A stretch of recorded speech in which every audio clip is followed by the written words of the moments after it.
And we're live. And I'm live. Live on the thing. Okay. Okay, fine, good.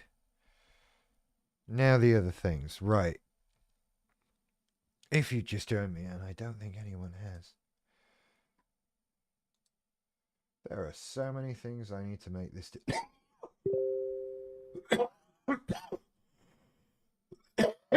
Okay.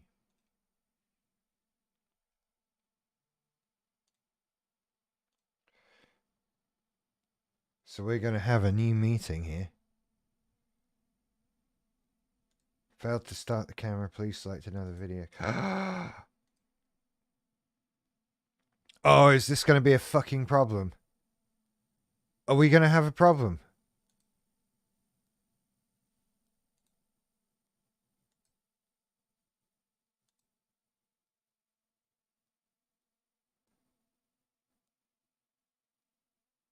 Oh, motherfucker.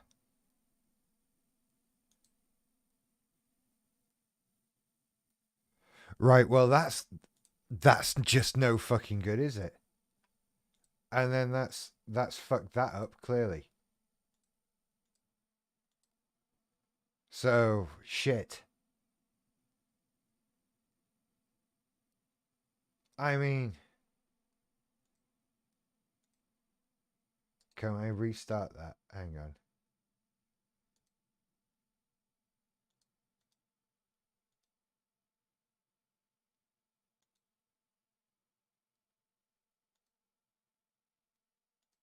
Have I... Oh, no. It works. So if I go to that, and then do that... Ah! Aha! You are now connected to your computer via audio. I am indeed. I am indeed. Right then. So...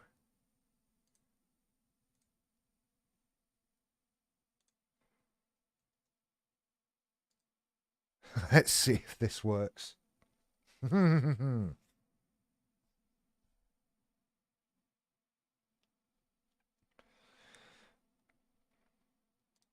We'll see if this works. So I have sent a link to Jacob, and hopefully he'll be able to use that to get on here. That's the plan anyway. That is very much the plan. We'll see if... This should happen. This should happen.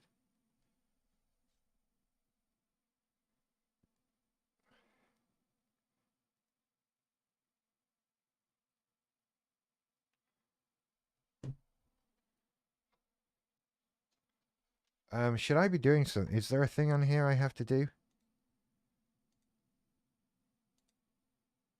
No, just... Ah! Stop doing things! Oh.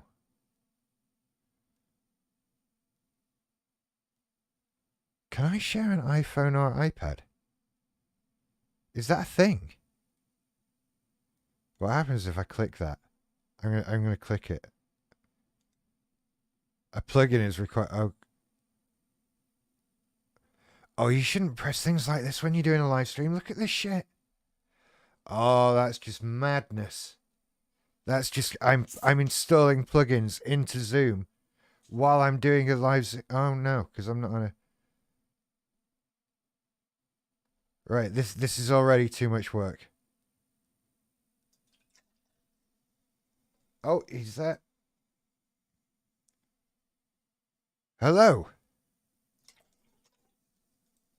Right, can I hear you? Oh, there we go.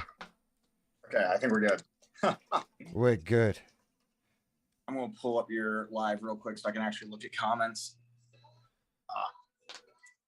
And also turn off this music. I'm never prepared. I'm never prepared either. Don't worry about it. Okay, good. How do I make this do anything? Right, so I've got Zoom Pro for the first time, and now it's like it's got lots more buttons and does more stuff. I don't know. Oh, it's funny. It just got like that's what Pro does. It just makes it more confusing. Exactly. What is immersive view? Oh, that's bollocks. No, that's horrible. Don't do that. Right. So I can record this on this computer. Recording in progress. Oh, got it. I guess we're recording now. I wonder if you need. No, you don't need Zoom because Pro to record. I guess it's just because I use my phone that won't let me. I don't know. Which is really annoying. I have the option of recording it locally or recording it on the cloud. So I don't know if I bet the cloud recording is a pro function. Of course it is. Oh my God. Literally, I just finished up a recording with the author of Disarming the Narcissist. And it was so embarrassing having to be like, oh, by the way, can you record this? Because I can't. Holy shit. What's the Stream Element spot? Right. So I'm doing the streaming via OBS, and that has a Stream Elements plugin. And Stream Elements is sort of it gives you, so I've got an activity feed for my channel. I've got the chat up in OBS, and it does you can do like overlays for you. That it's more geared towards gamers and that sort of thing, but it's what I did if I do a countdown clock, it does that kind of thing, and it clearly does some sort of bot moderation thing. I have no fucking clue what it does. That's fucking hilarious. Oh, that should be our thing. We make a Cluster B gaming channel. Cluster B gaming channel. Yeah, there we go. It's just people throwing controllers or rocking back and forth saying, I don't deserve to win. I don't deserve to win. Oh, it's just like I lose. I just start breaking things in the background. Someone's crying. Someone's smashing shit up. There's all kinds of mayhem going on. Cluster B gaming. That would be great. Oh, man. Okay, there we go. So I tell you what, we're after 11 now. So I'm just going to start. Hey, everybody, welcome to the live stream. This is the most... We're already live. Yeah, I mean... I don't know. When are you supposed to start things like this? I guess if there was like a countdown and hundreds of people were waiting and I could just stop the clock and go, hey, everybody, welcome to the show. But that is a level of organization and professional production that I'm just not prepared for. I usually just try to pretend like we were started like a half hour ago. We're just having a casual conversation, hope for the best. Yeah, I've come to the conclusion, just don't worry about it. It just all works out. So anyway, I kind of wanted to talk about Elon tonight, and I've been trying to find video of him firing people. I forgot, yeah. And I cannot find it in a kind of, I wonder if it's been taken off the fucking internet kind of way. Now that he controls Twitter, he's just censoring everything bad about him. It wouldn't surprise me. But the reason this has come up for me, explaining to everybody who's watching, who is watching, by the way, everybody, give me a hello in the chat if you're there. There's 5 people here. None of them had said anything. Guys, you're disappointing me. I know. It's us. Come on. We're the best narcissists. God. We are. But even with our combined sense of grandiosity, do we come close to that of your average Twitter engineer? Oh, well, fair enough. Oh, M. Lloyd's here. Hello, M. Lloyd. Yeah, so Twitter has been, and the potential collapse, speculated collapse of Twitter has been just an exercise in narcissism and entitlement all around the board. And I've been loving every second of it from this point of view, because on the one hand, you've got Elon Musk, who is like king narcissist. And he doesn't give a fuck. He doesn't care. There's nothing anyone else can say or do that remotely ruffles him at all. So he doesn't care. And then I'm jealous of that. Sorry, say that again. I'm jealous of that. I wish I didn't give a fuck what anybody thought of me. Do you know what you need $46 billion in the bank. That'll do it. That is just like the key element in not giving a fuck. Yeah. I think. It's like once I objectively know I'm better than you, then fuck, I don't give a shit anymore. Yeah. And he's got it written down. It's on an app in his phone. Look how much better I am than you. Look at this number on this app. You know? Well, doesn't he have okay, he has a little bit less than I thought, but yeah, $91 billion. Jesus fuck. Yeah. And that is proper fuck you money. That is just, I can now just do whatever I want. And he's just proven it by the fact that he decided this website I use doesn't do what I want. I'm just going to buy it. Right. Imagine, okay, the grandiose high I would get from I'm on fucking Facebook or something. And I'm like, ah, man, I didn't like that. Well, I guess I'll buy it and fix it myself. Just get Zuckerberg on the phone. He's going to have a bad day. You're not the owner of this anymore, Zuckerberg. I'm buying this shit from you. And that's what he did. And then butting up against Elon, you've got this. I don't know. I don't want to be so harsh on him. I do, because I kind of hate him. I hate Twitter and everything it stands for, and thusly everyone who's made it. It irks me. And it's just like, you people think you are so special and important, and you've done something that is so meaningful and important to the evolution of mankind and society, and it's just a fucking website. The fucking cesspool. And it is, like, in my opinion, just the worst website on the internet. And I'm including shit like 4chan in that. I don't go on it, not since I was like a kid, but I personally like 4chan. It's entertaining sometimes. Yeah, it has its moments, doesn't it? We do have to step back for a second and recognize, fuck, all of this is envy on our part. Like, all of this, if I'm being honest. Yeah, I would like that power. Right, because this is the thing. If I were Elon, I would do exactly what Elon is doing. No doubt about it. The whole thing. I would be firing people left, right, and center with a big smile on my face. I would be laughing at anyone who says, "Oh, I'm leaving. I can't stand him."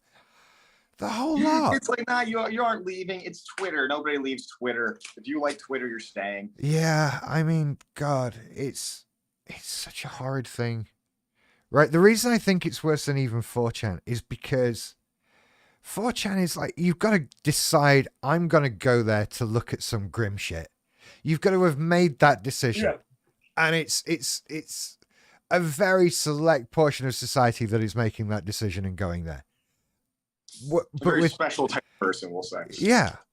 But with Twitter, I think it's an environment that is just as toxic and has just as much dark, fucked up shit on it as 4chan. But they say, everyone come here. You bring your mum. Bring everyone. It's Twitter. It's lovely. Little blue bird. Happy. You're like, no. They had a child porn problem for a while. I probably shouldn't have said that on YouTube, but they did have an issue with that. Yeah. It's my channel. Don't worry. I'm actually sabotaging your channel right now. That's it. I'm the best narcissist. Oh, later we'll have a competition to win Bitcoin and an iPad and all those other spammy things. Yeah. Yeah. But yeah, Twitter's just fucking vile. And I'm kind of hoping it falls down just for on the principle of the thing. The glee of watching it fall down. And the crying of all the people who think it's so specially important. I'm now thinking of all social media and like ranking them from like best to worst. And okay, no, I hate TikTok more than I hate Twitter, hands down. Okay, why do you hate TikTok that much? Because so on Twitter, like I kind of get it does encourage some kind of interaction at the very least, and I see the value in that. With TikTok, it's just constant addictive stimulation all the fucking time. Yeah. And since the content is so short, like you cannot have something blow up that's like more than like a minute long, right? So you cannot convey any information at all. So it's just all this misinformation going. You get 20 fucking of them a second because of how addictive it is, I'll say. Yeah. And I just feel like it's way more damaging than Twitter personally. I can't. And I fall victim to it because I'm like, yes, constant stimulation, please. Oh yeah, you open TikTok on your phone and then it's suddenly 4 a.m. It's like the 4 a.m. app, and I can't really argue with anything you've just said about it. I have no counter to it. You're absolutely right, and it came up when I did that reply video when someone had tagged me in that video and said, "Can you reply to this?" The one about the on TikTok. Yeah, the guy who said something about, I forgot it. We just talked about it last night. I cut a TikTok video into one of my main channel videos a little while ago. Uh, And well, my point is, I'd been tagged in the comments with someone saying, "Can you talk about this?" It's like, well, no, I've got a minute. No, I can't. I would love to. I would fucking love to, and it will take me 12 minutes. So I did it on YouTube. someone like I will get comments every now and then, and it'll tag me and be like, "Hey, can you talk about this?" And it's a video being like the differences between ADHD and narcissism, and I'm like, "What the fuck do you mean?" Yeah. Like, those are not similar. I'm like, it take me a long time to list the differences because they are ultimately very much not similar. Like, what's the difference between cars and hats? Well, Honestly, lots of things. They are very different. Yeah. Wow. Comparing narcissism and ADHD. What a pointless waste of time. It was. I mean, like, my girlfriend was on the like BPD TikTok, and there's this guy going around being like, "Fucking BPD doesn't exist. It's just autism." And I was like, "Are you fucking sure? Are you sure about that one?" I don't get it. I really don't. I think on TikTok the key is just saying something that people will watch for 4 seconds. You know? And it's I get, because I get so much garbage that is just designed to make you look at it over and over again. And so much just lies and that kind of thing. Like, I get a lot of side hustle videos for some reason. Okay. I connected this website to my Etsy and now I make 800k a second from selling this copy and paste piece of artwork that I found. It's like, no, you don't, mate. You don't, though, do you? Just shut up. I get the what I get really frequently is like, there's like this guy sitting, he has like a cup of coffee or something, and he's looking out of a window of like a big city, and he's obviously on a high floor, and it's like, at 23, this is what I have going for me because I did these 6 simple steps or some shit like that. That's the one. Yeah, that's the one. Step 5 is, and my dad gave me $10 million. Yeah, right. I mean, fuck. Not Jeff Bezos. He had like a $500,000 loan from his parents. It's like, this guy is a startup. He did it himself. No, he had quite a bit of help. Yeah. My parents debated whether I needed to take my own computer with me to university. They certainly didn't give me a $500,000 loan. Does he need his own computer? Won't they have them there? I'm doing a degree in computing, Dad. Can I have a computer? Yeah. Somehow, for some reason, I think this might be pertinent to my degree. So, yeah. Yeah. I did not go with a computer though, and that degree did not go well. Oh, gotcha. Noted. I dropped out of school too. It's fine. Oh, I dropped out of so many schools though. Yeah, same. I 3 degrees at 2 different universities that I dropped out of. I did a degree in computing, a degree in business and marketing, and a degree in teacher training, and I just dropped out of all of them. My first one, because I started with classical studies, because obviously as a pretentious ass fucking narcissist, I'm gonna be like, I'm going to learn Greek and Roman culture and stuff like that. Yeah. And then, I mean, it interested me, but pretentious as hell.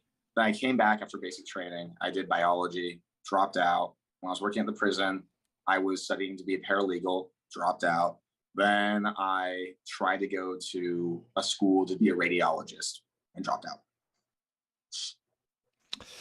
We don't do well with education, do we, in Cluster B? I don't think. No. It was so weird for me because I did okay in school. I didn't struggle when I had that whole structure around. When you're living at home with your mum and dad, they're getting you up in the morning. There was no not going to school today.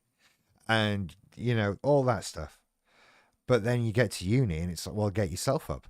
Make sure you go in. And it's not at the same time every day. You might not have anything on a Tuesday and just this one thing on a Wednesday. And I just fell apart. It's too easy. It's easy to be like, well, I can skip this one day. It won't make a difference. It's like, oh, this is just the what's the word for it? This is just the syllabus day. I can skip that. Yeah. Oh, it's the first day we're not learning anything. I can skip that. It's such a slippery slope. Holy shit. It is, and there are so many distractions as well. Did you freeze up? Oh, did we both freeze up? Okay, yeah, we did. Yeah, okay, we're back. There's so many. I'm looking at the live right now, and there's just a picture of me going like, Looked very disturbing. I think we're back up and running now. Mm. We're good. We're good. But yeah, I had so many opportunities to fuck it up because there's so much other stuff going on. I was at uni. I was just caught up in the social side of things. Yeah. I would rather just get wrecked and have a good time, and that's what I did for a number of years. Yep. And that's how you end up trying to make a YouTube channel instead of just doing a proper job. And I think that's like a big part of the issue too, is like, and also like when you're getting to like the age that you're going to university, that's when your like disorder is like coming out in full at that point. Oh, Don't hell get yeah. me wrong. It was definitely there when I was younger and shit too, like throughout high school, and I can even remember like back in middle school too. I mean, for most of my life, shit. But that's when it's like getting full blown. You cannot escape it anymore. Well, at that point, I mean, what I now know in retrospect is that at the age I was when I first went to uni, that's when you're right, it really did kick in then. Because the trauma that I went through was sort of the 2 years previous to that. Mm. Maybe the 4 years previous to that. From sort of the age of 16, once we start doing exams and getting qualifications and stuff like that at school, that's when shit at home got unbearable and the really horrible stuff started happening. So when that came to an end and I moved out and went to uni, and I had to move out and go to uni because if I didn't, either my father or I would be in prison now for the death of the other one. That's that's how it would have gone. And I wasn't ready for it. And yet I'd had this worry of failing my exams, not doing as well as I was expected to, not doing as well as my parents wanted me to, not doing as well as I wanted to. And I had a lot of friends who did really fucking well. My immediate friendship group at school have now gone on to have amazing careers doing incredible, very high paid things. And I became me. And that was when that MPD became the most necessary in my life to sort of guard from all of that. Fuck, I get that. Like there was a huge moment when, like, around 4 years after I graduated high school, when all my friends are getting degrees, and I'm sitting there like, yep, I worked at a prison. This is cool. And just like having just this not existential crisis, but I was so humiliated by it. And even nowadays, I'm not like, oh, I'm an influencer, whatever. I'm like, and all these things I'm about to say are true, but I'm like making it sound like it's my entire thing right now, where I'm like, yeah, well, I'm working with a clinician to make an educational course on mental health to help clinicians and stuff like that. Or I'm speaking at a Norwegian conference for personality psychiatry. Both those things take up basically none of my time. It is not the thing I am invested in like at all, even though that it is impressive, just because I can't stand the idea of being like, oh yeah, I make YouTube videos. Yeah. It's an odd one. But yeah, that was what set me off those couple of years. And two of my best friends went to Oxford and Cambridge for university. And I was struggling to pass my A levels to go anywhere. And so, of course, like you say, it's humiliating. It's just degrading. And then with the added failing of uni courses, then you need even more narcissism. You need to come up with reasons why that was okay that you failed. The whole like, well, that was a dumb fucking course anyway. And that what shit uni. I didn't want a degree from there. It's or like my go-to was like, well, this is a gen ed course. Like it's human. Like, why are they making me take this anyway? I don't give a fuck. Yep. Or when I was in high school, like I wouldn't do my homework because I did really well in high school, but like I would justify not doing my homework as like, oh, I'm above this. Like I'm proving that I'm good already. Why should I do this busy work that other people have to do and stuff like that?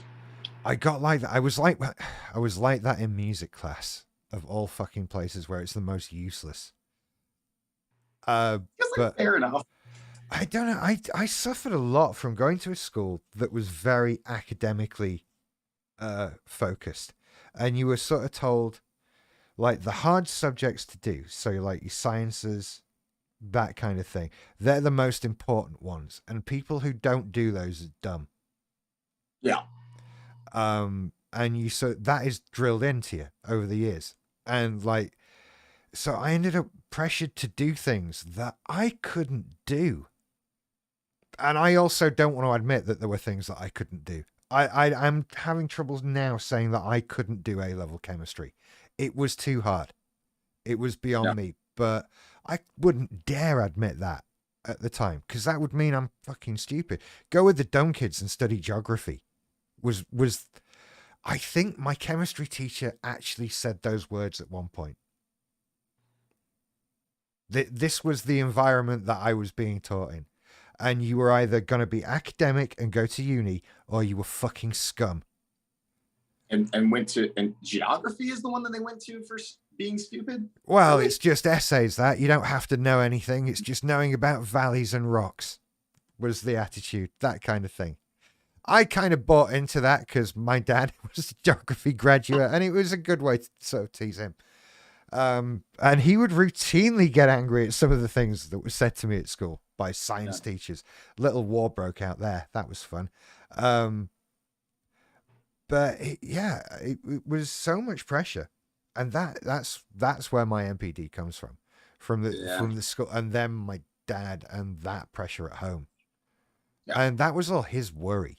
That was all his BPD of his catastrophizing. I'm going to fail everything. I'm going to fuck it all up and go nowhere and all of that. And it became the self-fulfilling prophecy of I'm going to shout at him and because I'm worried, but that will fuck him up and that will cause him to fail. And here we are. It was so bad when I somebody named Yeehaw said, "Did we go to the same boarding school?" Yeah. I mean that was a huge issue because like it was like drilled into me my entire life. It's like you go to college or you'll die on the street basically, and you'll never do anything great, right? Mm-hmm. And when I told my mom I was leaving college, I was going to get an apartment and work at the prison, she had a fucking meltdown, and for weeks she'd be like, "This is a stupid idea." Like she'd call me almost daily to tell me how dumb it was to drop out of college. Which only emboldened my idea not to go into college. You know what I mean? It's like you don't want me to do this? Fuck you. I won't do that then. Yeah. I was reinforced with the dropping out because then you start reading stories about, well, Bill Gates dropped out of college, Steve Jobs dropped out of college, right. Mark Zuckerberg dropped out of college, and so on. Much and comparing ourselves to those people too. Oh yeah. That was the level I thought I was working on. If I drop out of college and do this thing that I want to do, I'm going to end up like Bill Gates rich, you know? But the truth is, no, right. So for a start, Bill Gates dropped out of Harvard, not a little uni in England. And he dropped out to make an operating system for computers, not make videos with his friends. And there's so many other reasons why he did the right thing and I did not, you know? And now he's just getting 5G into us through vaccines. That's his main concern. But yeah, that was the level I was working on, that level of comparison. I'm the next Steve Jobs. Hell, I still struggle with not being at that level. I'm like, man, I'm so charismatic. I'm attractive. I'm smart. I'm going to use this to get like everywhere I ever wanted to get and stuff like that. And like, realistically, I'm like, okay, I probably won't do that. But at the same time, yes, I will. Yeah, okay, no, but I probably won't, but I will. There is a weird duality. And I have that too. I still see myself doing all this stuff. In my head, I'm still perfectly capable. It could definitely happen. But yeah, realistically, gun to my head, no, of course it's not. I'm not the next Steve Jobs, whatever. Of course, that is ridiculous. But I kind of also think I am. You know, there's this... And I can't defend it. I can't say why I think it. I just feel it. It just feels right. I know I'm better than them. They got so much. They had so many more opportunities going forward, and I'm starting to get nothing. Won't get my way up there because I'm more talented. It's just I'm taking a little bit longer because they had so many advantages. Oh And my God. and you know, it's that level of self-belief that kept me stuck in my rut that I was in. Because you get onto that telling yourself you're doing better than you are because you feel shit that you're not the next Steve Jobs. And Mhm. so I, you know, got complacent in what I was doing and did nothing until the world crumbled down around me. There's the, It's it's so funny because I literally was like, there was like a period of my life after I just left the prison, and like I convinced myself hands down, I was just going to be able to like take the money I got from there, live off of it, invest it, and get rich that way. And like that wasn't even like it wasn't even me lying. I genuinely believed that. yeah, Like those grandiose fantasies like that. I was like, yeah, I'm so smart. I can do this all day. I'm investing in the right things. Even though that like 10 grand is not enough to fucking make a fortune out of when you also have to live off of that, right? yeah, What the average I think the average return on investment like with the S&P 500, Jesus, is like 9% a year. right. Meanwhile, I'm like, well, I mean, I'm going to invest in the things that are going to have huge returns somehow and make all this money. It was so delusional. And looking back, it's so funny because like I was so convinced of my own grandiosity. And sometimes I'll look at people and be like Sam Backman is a good example. I don't want to call him out or anything, but like he's somebody who's obviously caught up in that grandiosity. Like, how do you fall into that? How can you be that like stupid almost? I don't And know. I'm like, I was there. It feels nice, doesn't it, to be in that delusion? Because I still Yeah. like swim around in it in various places in life. You know, I've got my investments that I'm convinced are gonna 50 times in value and that kind of thing. I'm gonna be fine with money. Yeah. All my Well, cryptocurrencies. all my cryptocurrencies, that's it. And I still keep buying them thinking, is this a good idea? Yeah, probably. It's like I'm smart. I researched this. I know this is going to blow up. It's cool. But I have though. That's the I am right. It is gonna work. There's so many people on YouTube who agree with me. It literally, it's like because I was also investing in cryptocurrencies like that until like I got so desperate I had to sell them off. But I was like, oh wait, they're crashing right now. Great, I can buy more, and it's still going to work out in the future. That's it. That's all I'm doing. And nothing is deterring me because I'm kind of latched onto it as this is Yeah, something that will pay me return in the future. And yeah, most of what I've bought has dropped in value because everything's dropped in value over the last year. But crap. you keep holding on to it and you keep thinking, oh, I'm going to keep buying more. It keeps getting cheaper. I'm going to buy more and buy more and buy more. And one Don't day, give me okay. This is not financial advice to anybody. Do not take it like that. I do genuinely believe cryptocurrency to some degree is a good investment, but my expect of return completely out of proportion. oh, yeah. Yeah. I am buying helicopters in my head. There's a speedboat, there's a mansion, there's all these other things. And it's like even if the money that you have invested does this incredible multiplication, you've still not invested enough to get that out of it at the other end. That exact like yeah. Then you actually look at the stats and you're like, oh wait, the most I can expect is like a times 10 return, and that even that is grandiose. Yeah. Like it's like oh fuck, my $1,000 isn't going to make me rich as hell. It should do. It feels like it should. But Right. you It's know, such a but I persevere with it. And yeah, I am also convinced that there are some of them are going to do really well. I mean, some of them are going to yeah. disappear, and I've been invested in some that were just switched off one day, and everyone ran off with the money. And I've had everything go wrong, actually, over the last Yeah. year that I've been doing it. I got robbed, the whole lot. God damn. Yeah, I had. That's the thing is like you buy into these like super small ones. You're like, oh well, this one's going to blow up and make me a ton of fucking money, and then it doesn't. Yeah.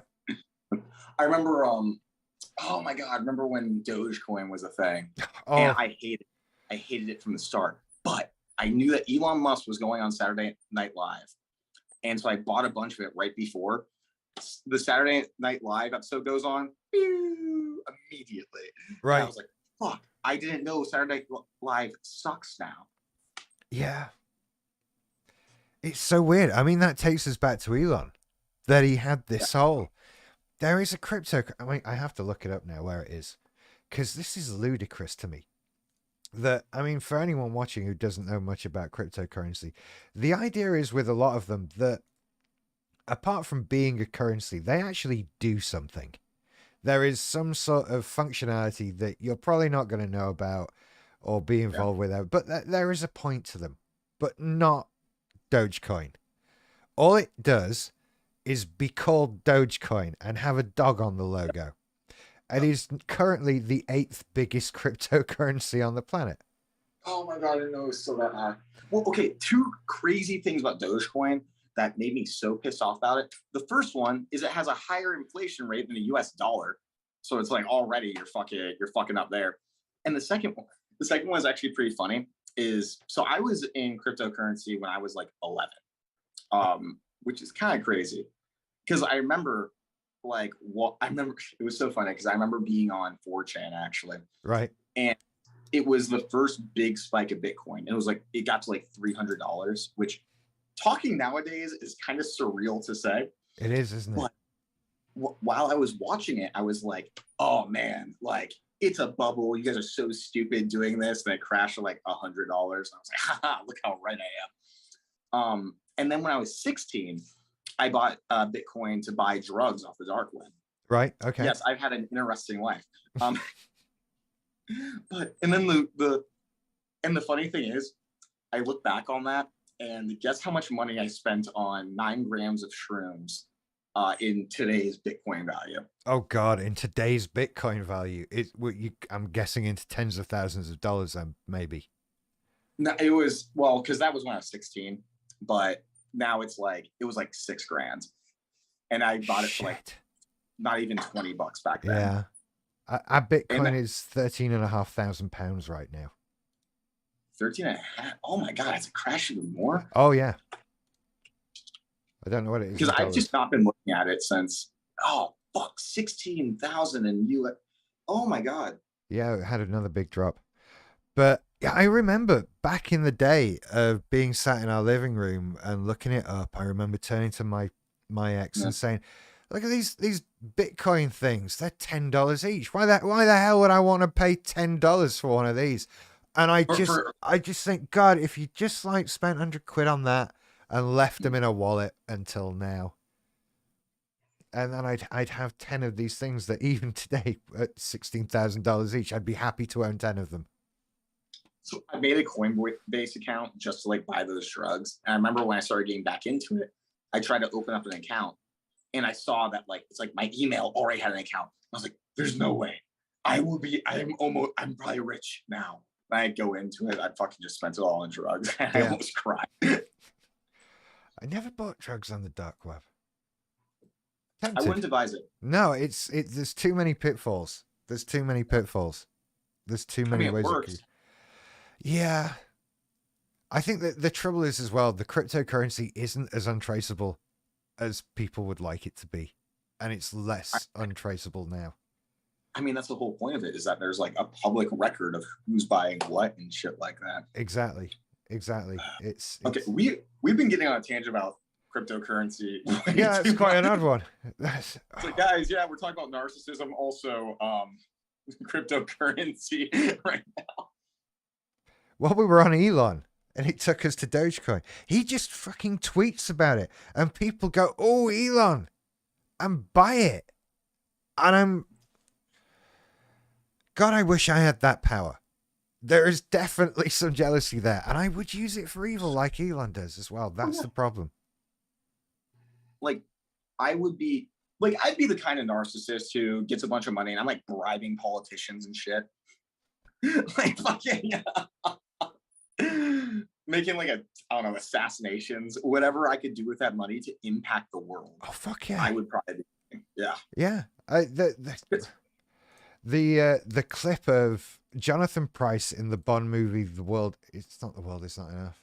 It's Tomorrow Never Dies came up on YouTube for me the other day, where he's talking Bond through his evil plan to start a war in the South China Sea so his newspaper can report on it. And I'm like, this is it. This was what I was doing. Exactly this. Oh my! Right? I'm the that, guy who was sat in the theater watching Tomorrow Never Dies, thinking, "Hey, that's a good idea. yeah, I was about to say, I might use that later. Yeah, I'm Actually, gonna come back I'm for writing that this one." down. Yeah. I think I missed the point of that movie. Okay, isn't that a thing though? Where like, for me, it's like I'll watch a movie and the antagonist is doing shit. I'm like, well, I mean, it makes sense. Like, I would like, fair enough. Like, I'm almost Yeah. rooting for the villain in most movies. Yeah, there's a lot of those. There's a lot of movies where you can root for the villain, and it's easy to do. I Well, remember, God, but I remember being a kid and asking my mum, "How come the bad guy never wins? How come he never gets James Bond? How? Come see, on." that's interesting because that was my sister's line for a while. BPD and ASPD, where she's like, "Why don't the bad guys ever win? That's dumb." And eventually, I kind of came to agree with it because I was, well, mainly from a movie point of view. I'm like, well, if the good guys always win, then that's just not interesting. But at the same time, something very interesting that me and Cluster V Milkshake were talking about is that like if there's like a movie about like a murderer, right? I'm kind not rooting for the murderer. Okay, a little bit. I'm rooting for the murderer, and I think a big part of it is the fact that like our narcissism doesn't want us to be a victim to other people, so we cannot relate to the victim that's being like hunted down. You know what I mean? Mm. And so like I would rather be personally, I'd rather be like an abuser than somebody who's being victimized by an abuser. That makes sense. That makes sense. I love how you're like, that makes sense. And I'm just imagining the people who don't have narcissism on the stream right now being like, what the fuck? That's awful. No, I'm totally. I'd rather be the abuser than the victim. I mean, there's. Yeah, there are lots of contexts in life where that dynamic plays out one way or another, and I would always rather be on that side of it. Although, yeah, I mean, because it's like if you're the victim, you're powerless and not like significant in the slightest. Also, sorry, my screen keeps cutting out like that because I got a call and also my phone was like 20%. And I'm like, okay, whatever. But yeah, like there's like M. Lloyd said that's a bit off the wall, but haha, but logically, I guess I didn't see it. Okay, yeah, fair enough. Because it's like there's still power in being a villain. If I'm the victim, I am like subject to somebody. yeah, I'm pathetic. yeah. Which, okay, if anybody's out there who feels victimized by a narcissist, I'm not saying you're pathetic. I'm just saying like the logic that's going on in my head, by the way. But like, I don't feel respected if I'm being victimized by somebody. No, of course not. That makes perfect sense. That makes perfect sense. I totally have the same thing. I absolutely have the same thing. There is nothing fun about being in that controlled state, and that is what also gives me some degree of sympathy with the antagonist in situations that it's somebody's trying to curtail what somebody's trying to do, and it's like, well, I get that they're doing a bad thing and you have to stop them, but at the same time, let him do his thing. It's, there's some weird element there of that. It's like, yeah, someone stop. I have a lot of issues surrounding people controlling me, though. That is a huge trigger point for me. Somebody tells me to do something, I lose my fucking shit. I'm like, how fucking dare you? Do you know who you're talking to? But it happens with everything. I have got in yelling at call center staff about things like utility bills. I've definitely been known to say, you've called me again, so I'm not paying. I'm not going to do anything again for 5 days until I don't hear from you for 5 days. Then I'll do it. But if you keep asking me, I'm not doing it. A big issue I had with somebody, and it almost led to like a physical fight, was I got like upset about something, and somebody was like, dude, just calm down and sit down. And I was like, what the fuck did you just say to me? Like, I almost fought the guy. Because I'm like, dude, you ain't I Calm. wish I could explain the mindset behind that, but no, it's just how dare you? Like, you don't tell me to do things like that. Oh, calm down is one of the worst things you can say to an agitated person. I feel like airline staff are trained never to say that. Things like that. Like, the last thing you want to say to an angry plane passenger is "calm down, sir." That's what brings out the air marshal. Oh yeah. I mean, that's what's like. I mean, it's demeaning. That's what it is. It's like, are you my fucking dad? Like, It is. It's fucking condescending. Calm down. Yeah. You know, God, there used to be a commercial on here for car insurance with Michael Winner of all fucking people on it. And it would, the catchphrase on this commercial was a woman would have a problem with a car that would need car insurance. And he would emerge from nowhere and with the line, "Calm down, dear." And this thing it caught on and people were like, "Calm down." It's so fucking condescending. And that even came to a head with the fucking Prime Minister, it was David Cameron, said it to a female MP in fucking Parliament. And holy shit, did the end of the world come for that. Yeah, he thought he was being funny and just quoting a TV commercial. Nah, that did not go well for him. I cannot see that going well at all. Like, I get his position, like, oh, I'm trying to be funny. I can also see everybody else being like, what the fuck? Yeah. Look, it's your classic, and that was the cringy thing with it as well, was it was your classic conservative, out of touch politician trying to go, "Look, I'm down with the kids. You aren't, David. Stop trying. We know you're not." It reminds me of when Hillary Clinton was running against Trump, and she was like, and like Pokemon Go was a big thing, and she was like, "I wish we could make kids Pokemon Go to the polls," and we were all like, "Oh my god." Like, please stop. That was so bad.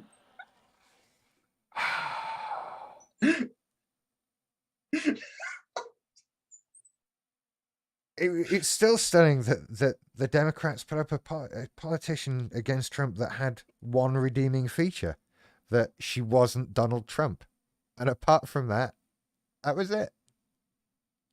It's hilarious that you know anything about American politics, because I'm like, all right, there's like, I'm like thinking about, I'm like, there's a Labor Party, and what is it the Tories?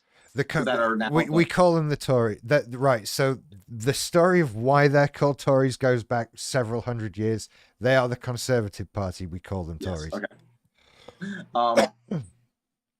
And that's the extent that I'm like, you guys have a prime minister who like resigned after like a day recently. Oh yeah, Boris we've recently was a thing. No, right, yeah, right. So we had. So this is the weird thing. This is always amazing to Americans. You can change the prime minister without having an election or anything like that, because the prime minister is just the leader of the party in charge. So this Conservative Party have been in charge for like 12 years now, which is fucked. But it started with David. Is that unusual in the UK? Sorry? Is it that unusual in the UK? Not. Sadly, no. I mean, it seems to go in sort of decade-ish kind of swings back and forth. And we're coming to the end of a conservative cycle now. Everyone stays in government until they fuck it up so much it's impossible for them to stay in government. It could be, do you want the current government or this nursery school class during nap time to run the country? And it's like, well, we're going with the nursery school class. Elections are lost by governments, not won by parties. And so we'll swing back to the Labour Party in a bit. But it's been fun watching the Conservatives collapse.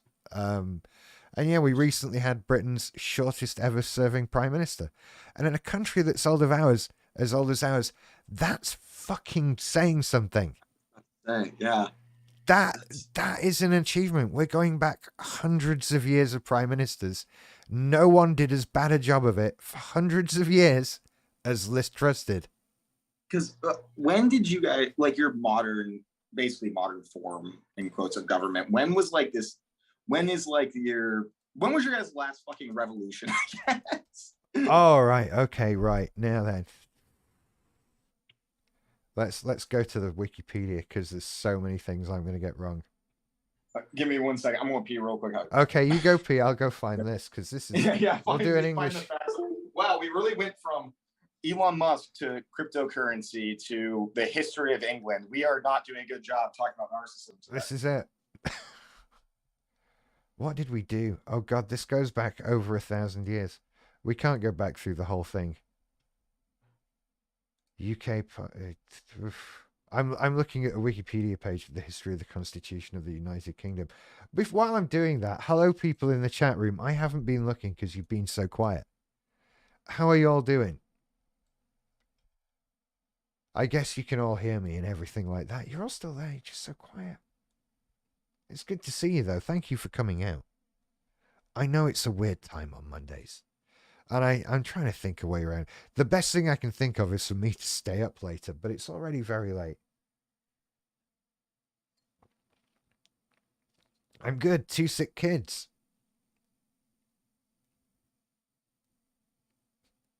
I assume those are separate statements.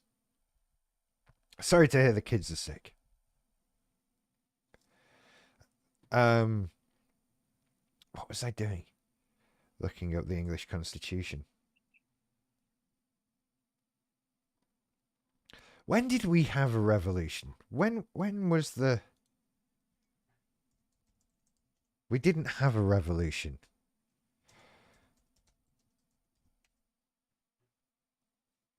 And was it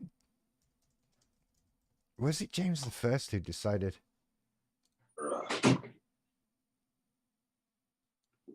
Honestly, this is just proving to me that we just need to have like a podcast where we just bullshit or something. That's most podcasts I ever did. Yeah, because I'm like sitting here being like, man, we can just not talk about. It is impossible for us to stay on topic about narcissism right now, and we need a different platform. Fuck. Staying on topics, it's overrated, right? We used to do. We used to do podcasts that we'd put so much thought and planning into. That was one thing. And then we'd go to the other extreme. We had a show we used to do called The Definitive Word, where we would start off every week. We would get a dictionary, flick through it, stick a finger in it, pick a word. There's your topic for today.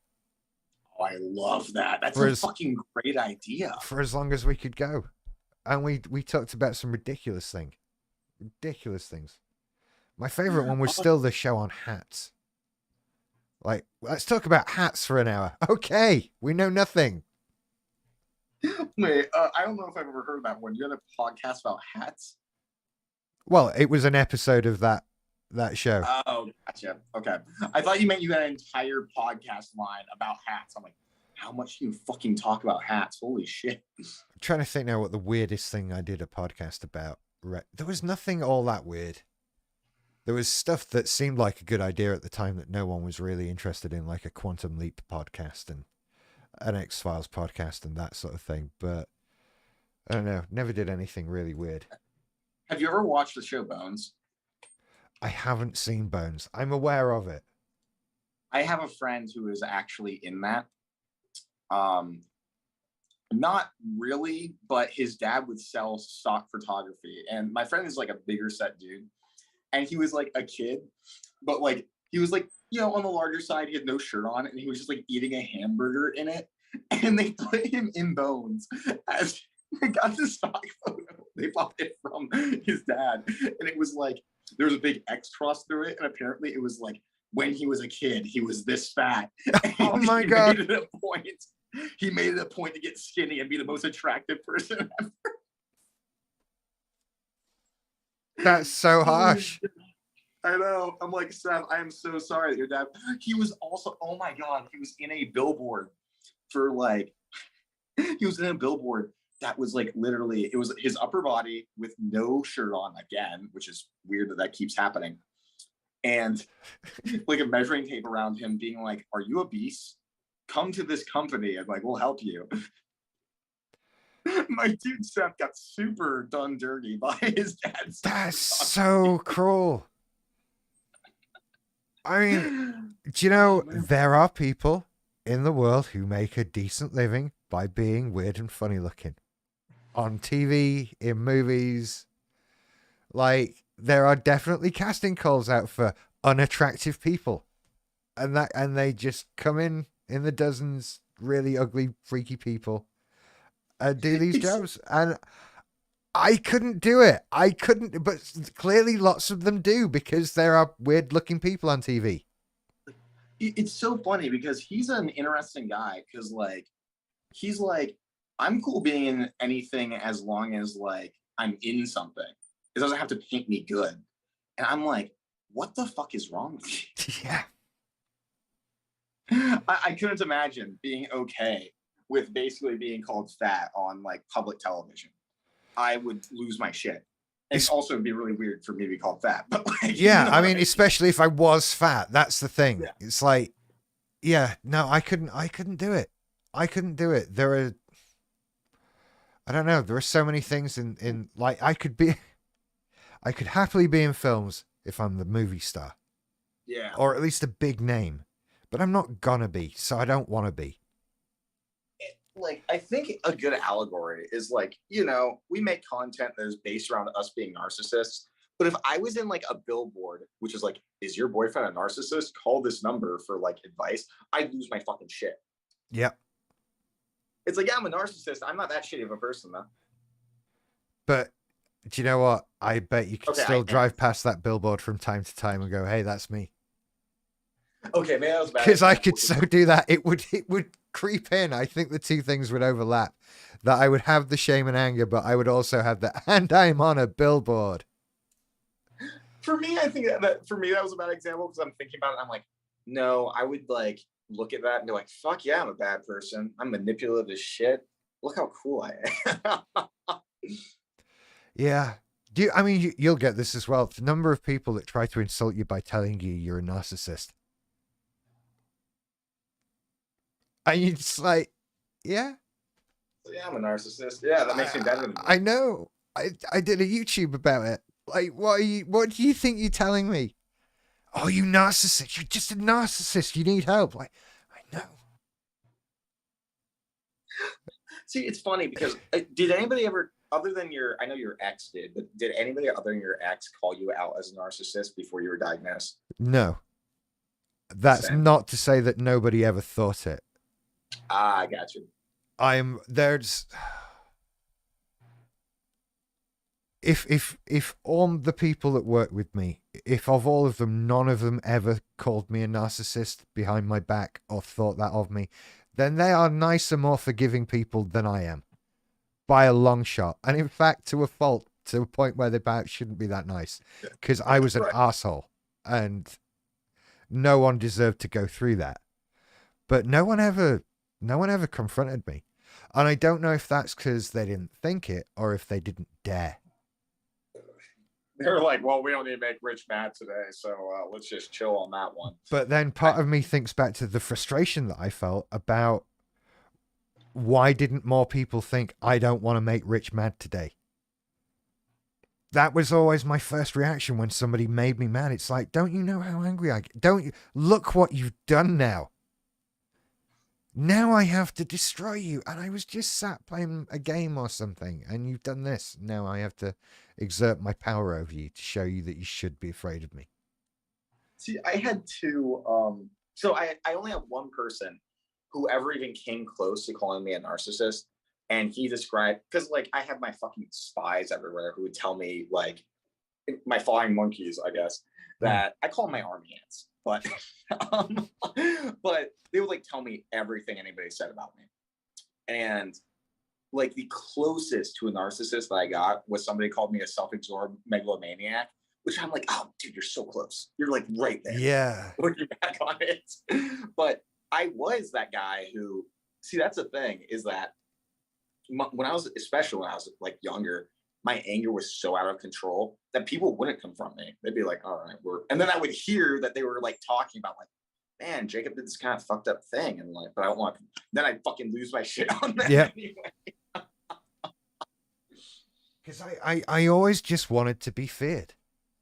That was it. That fear was what I thought commanded respect. It was what I thought got people to do what you wanted them to do.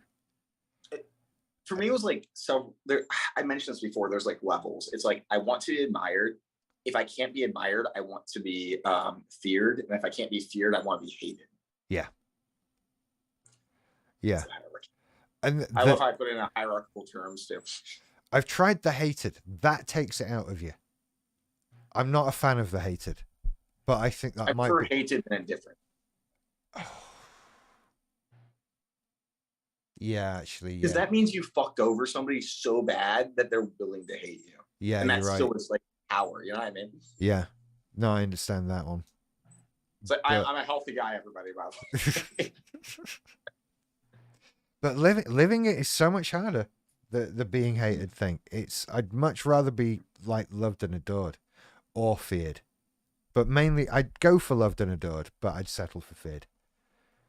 I certainly tried to.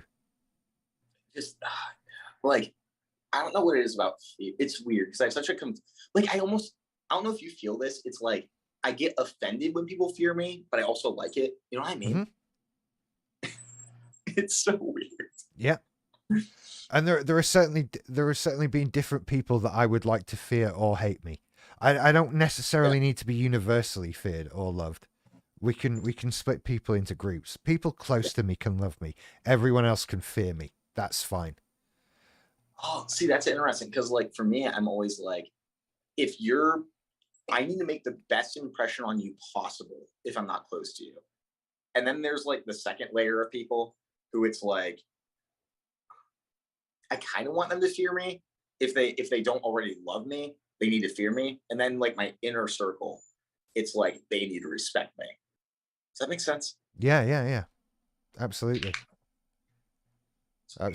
And of course, I mean, and I ran into conflicts with my way of doing it, because if you are the kind of arsehole that people fear, by and large, then the people who love you, if they're decent people, start to have difficulty doing that because you're somebody who is just horrible to people.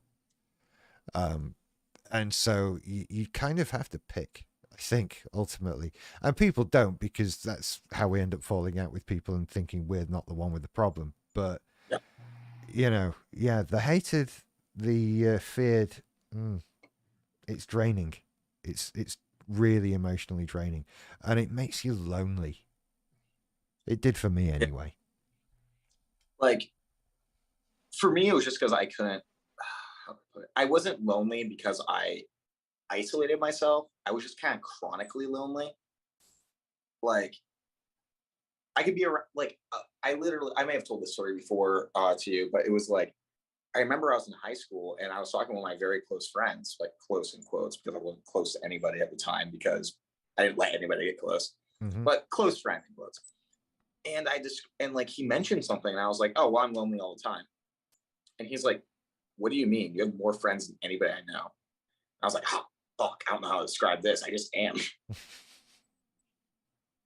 And I wanted to ask you this. Like, did you ever have that, like, that social circle that you were like the kind of like, I was going to say leader, but more tyrannical leader of tyrannical, like, ruler of? Yeah. That one day just all fall apart at once? I don't know if it's so much it all fell apart at once as I realized that I never really had the control that I thought I had. Mm-hmm. If that makes sense.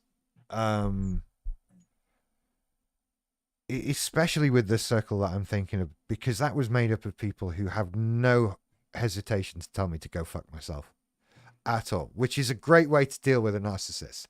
That's something Ramani will ever do on a video. How do you deal with a narcissist? You tell him to go fuck himself and you carry on doing what you're doing. Just don't even, not acknowledge it. Don't, like,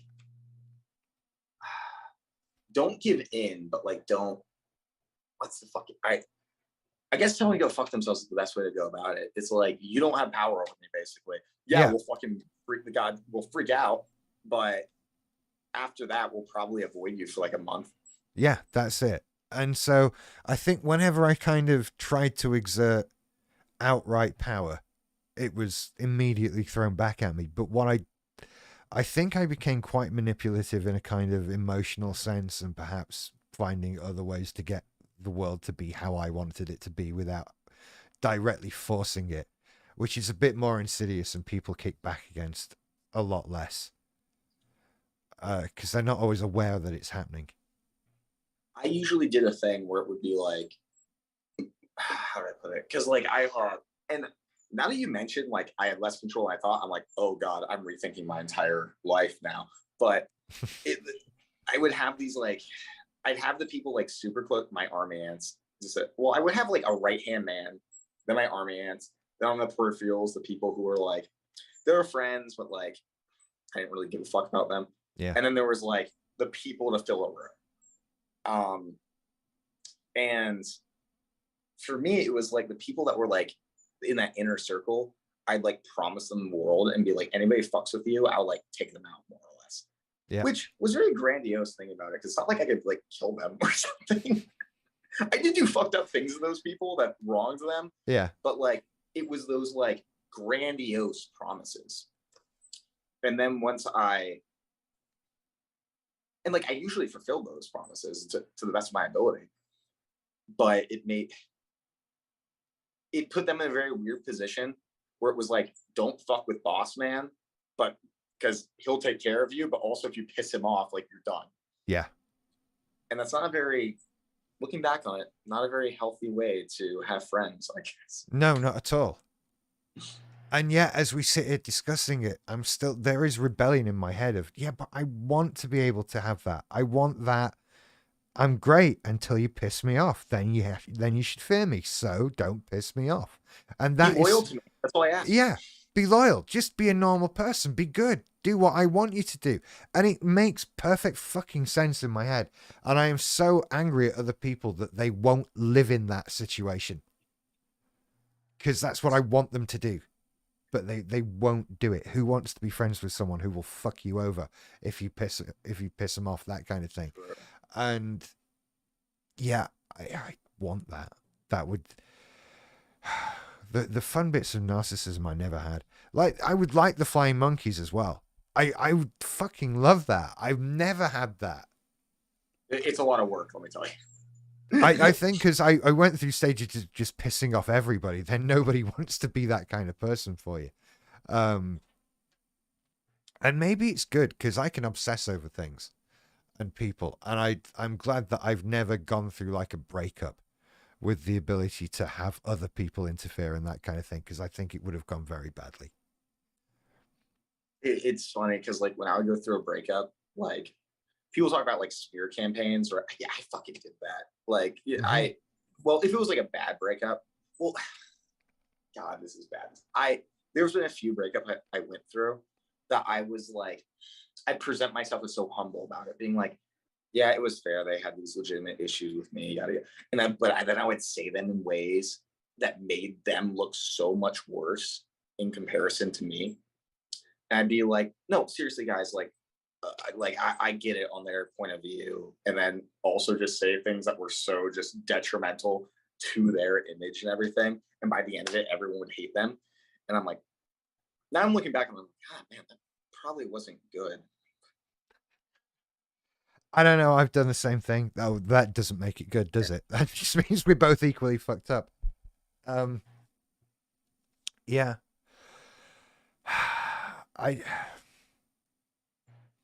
The end of relationships is a horrible time for narcissism and interfering with people and that sort of thing. And yeah, I'm glad I've never had the chance to do that. I'm just thinking of what I would have done more recently with shit like that, and it would not ever have been good. And it would have allowed me to obsess over things more as well. You know, I would have gone from like blocking somebody's Facebook page to having friends tell me what was on that Facebook page, which is as good as not blocking it. So I'm glad I couldn't have done that, you know? I fucking did that. Oh my God. I would literally. Yeah. I would have people keep tabs on them and like report back to me more or less. Oh shit. I'm like, God, I'm such an asshole. God, this stream is making me like, oh man, I fucked up a lot in my life. God damn it. Um, You're still oh only my god. young. There's so much more to go. Yeah, I got a whole half a century to fuck up some more and rewrite. Yeah, yeah. I fuck, because I trying to think of a good example now. And then like there's that. It's funny because like I'll have them report back to me. God forbid I get any indication that somebody is reporting to somebody else. Oh, I'll fucking. Oh God, yeah. Fuck. See, this is where it starts being work, isn't it? Then, because you've got to keep people in order. You've got to see who's saying what to who and all that kind of thing. And You have. Oh my god, that's the thing. That's the thing about your flying monkeys is it's fucking work. I spent 2 years that I did not see somebody. Like I did not hang out with people and stuff like that. Not a single day. I went without trying to basically. It's like, oh, I have to talk to you and like keep tabs, more or less. Well, and just the constant need for attention and validation. yeah, yeah. And it did end up being a lot of work because like it came natural to be able to keep track of those social webs and everything. But like maintaining them, making sure that anxiety when you're like talking shit about somebody and being like, okay, what if they tell this person? I have to, and then I like hear those two people hang out, and I immediately have to go to like both of them and like gather if anything was said in regards to what I did and stuff like that. It was stressful. Yeah, God, it sounds like an absolute fucking nightmare. I loved it though. And of course, you're getting all the stuff out of it that you get out of having the flying monkeys anyway. And On the top funny of thing that, is, you hear triangulation, right? Like I think somebody even made a comment about it.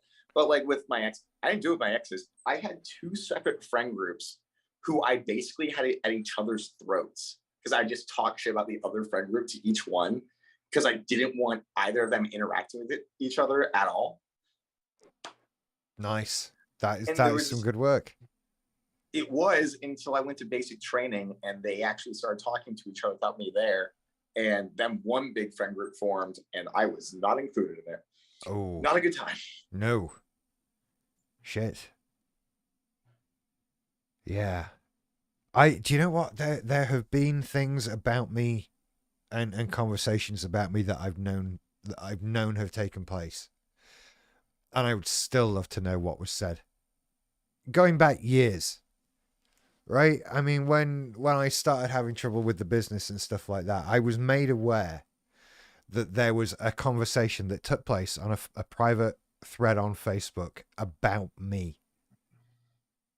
And it involved lots of people that I know, but I don't know who, and I don't know who said what. And I am fucking dying to know. Let me tell you, like, I get the urge to, like, desperately need to know what that was.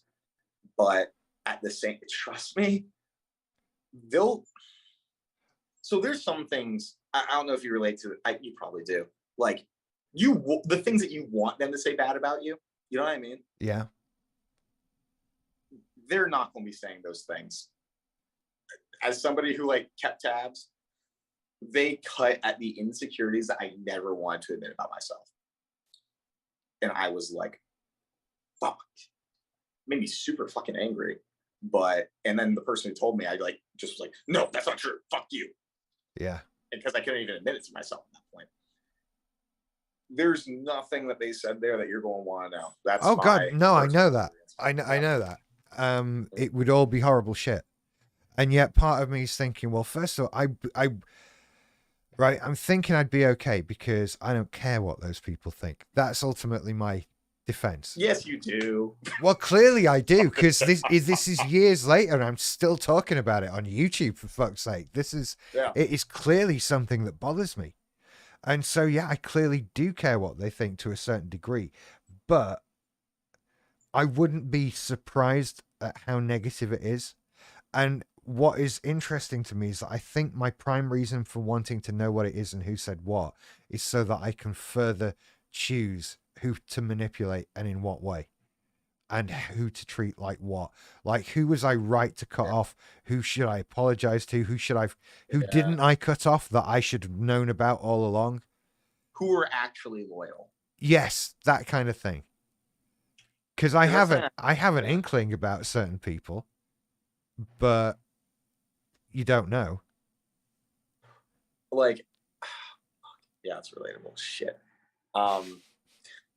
I had something I wanted to ask, but two things, because somebody asked a question in the chat I really want to know the answer to, but also, Emily, I did not take your comment as offensive or judgmental at all. You're fine, don't worry. But James, my dude James, by the way, what's going on, James? Hi, James. His question: what were some of your best manipulative tactics? I really want to know that, but also I have to pee again. I'm sorry, this is just how I am. Don't say what the manipulation tactics were until I get back, unless you want to repeat them. I'm so curious. I'll have a think about them. Sorry, everyone. Once again, I keep ignoring the chat. Hi, everybody in the chat. No wonder all of my mutual friends sided with my ex. I didn't have that problem, luckily.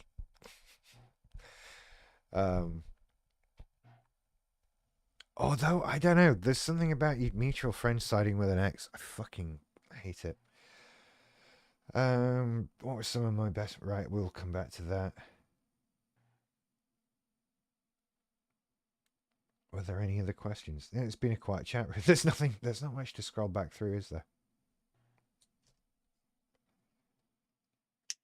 We won't go on much longer. It's late here. And I'm old and tired, and there are wolves after me. At least this is working from a technical standpoint anyway, isn't it? Am I recording this? Probably enough.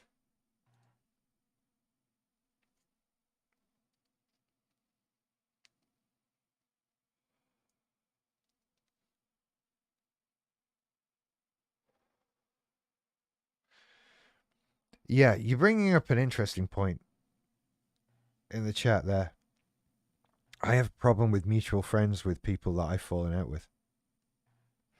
That becomes an issue. If I've fallen out with someone, I am actively angry and pissed off that everyone I know doesn't fall out with them too. Right? If I go to my hypothetical, I'm not even going to do it because it's disgusting to me. If I were to go to my ex's Facebook page, which is blocked, but you can sort of still see bits of information, you still see the mutual friends. And I think we still have something like 23 mutual friends. And I have to really, really work to not be angry at those 23 people. A lot. And it's a task. I was just talking about being angry at mutual friends of people that you've fallen out with. Oh my God, yes. Yes. Oh my, it's like, this person wronged me. How are you not like, yeah. How are you this disloyal that you're willing to still be friends with them? You should cut them out. I would for you, and I probably wouldn't. But like, yeah. No, I've done that. I've done that for people. Especially with things like ex-girlfriends and stuff like that. The example I gave is that I'd be willing to bet if I were to go to my ex's Facebook page now, we've got about 20 to 25 mutual friends. And I have to try and ignore that those 20 to 25 people are still friends with her. Like, when like, and there's just like this fucking stab to the heart. It really is, isn't it? Yeah. When like, it's like, oh yeah, I hung out with this person and it was somebody I fucking hate. And I just have to sit there and like brood and try to ignore it. Yeah. Okay. Go on. Oh, sorry. We're on manipulation tactics, weren't we? That was the thing. So curious. So curious. What do I do to manipulate people? Or what did I do to manipulate people? Anger was always the best one. And then if you can get somebody flustered, then they start second guessing themselves. They start answering things too quickly without thinking. And then you can start picking people apart. I always, provoke them. yeah, Like you can be angry first is the thing. yeah. I always thought I'd be really good at interrogating people, like in an official sort of policey kind of way. Nothing too dark or fucked up. But that I was always so good at catching somebody out, or not necessarily twisting what they'd said, but just looking at it from a different angle of, oh, so really you're saying this then? And being able to pull somebody around like that. Yeah. And that was the sneakier, cleverer stuff. A lot of times I would just try brute force, just shouting at people. Just, you will do what the fuck I want. You fucking will. Just do it. And that got me quite a long way, to be honest. Because I never, well, I did, but like the brute force way was, it usually wasn't me trying to manipulate somebody. It was me basically, well, are we talking about anger when you say brute force? Yeah, sort of forcing their change. Like, Because usually anger for me was just kind of like that was usually the last resort. My manipulation was usually like to get information about other people. So I'd be like, hey, I heard this happen. Are you okay? Like, do you want to talk about it? And they would. And then like pretending like I cared and I'm so sorry. And then, the perfect thing was when I got them to ask me to go talk to the person they're having like a falling out with or something. Right. Yeah. I got you. Like, don't worry. And then I would go to them, be like, hey, I like heard this thing. And I get both sides of it. I'm playing both of them saying, yeah, I'm like, I completely understand where you're coming from. And then a lot of times it would end with me being like, well, I better just mediate this because I'm friends with both of them. But if it was somebody that I did not like, hammer would come down then. Or I don't know if you ever did this. When you learned information about somebody and you weren't supposed to tell them, but you wanted to tell them anyways. And what I would do is they'd say something that was kind of in reference to it. And I'd be like, what? Oh, sorry, never mind. And then they'd be like, wait, what was it? And I was like, I really shouldn't say, I'm sorry. But then they keep prying. Yeah. They want to know what I was about to say. And then I would like be like, oh, well, so-and-so said this was their side of the story. Please don't tell them I said that. Like, I really shouldn't have said anything, blah, blah, blah. But I just wanted to. And then if they went and confronted the person, I knew that person wasn't to be trusted. Then when the other person came, was like, why'd you tell them that? I'd be like, I can't believe that, like, they pulled it out of me. I like messed up. I'm so sorry. Yeah. I'm currently working at not doing things like that. Mm-hmm. And it's fucking hard. It's really hard to not do that, especially when you know that bit of information that can just destroy that person that has pissed you off. And I've got, I happen to have one of those in the palm of my hand right now. I've got this little bit of knowledge about somebody in my life that I'd love to tell everybody that. If I just told everybody that would fuck up your day so much. But then the fallout from me sharing that.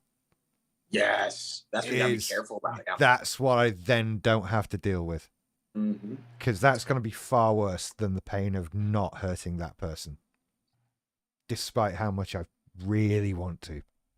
That's the fucking issue right there, is when, like, you can't because of the social repercussions. If you want to so fucking bad. If you're basically completely orchestrate a situation where you can actually tell them, but you know that you're fucking safe from it. Another, like, it's funny because in high school and afterwards, everyone thought I was a terrible liar. Right. Because I wanted them to catch me in lies. The only lies anybody ever caught me in were the ones I wanted them to know.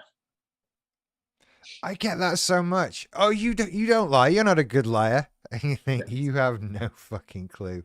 You don't know. If you ever caught me lying, it's because I specifically wanted you to.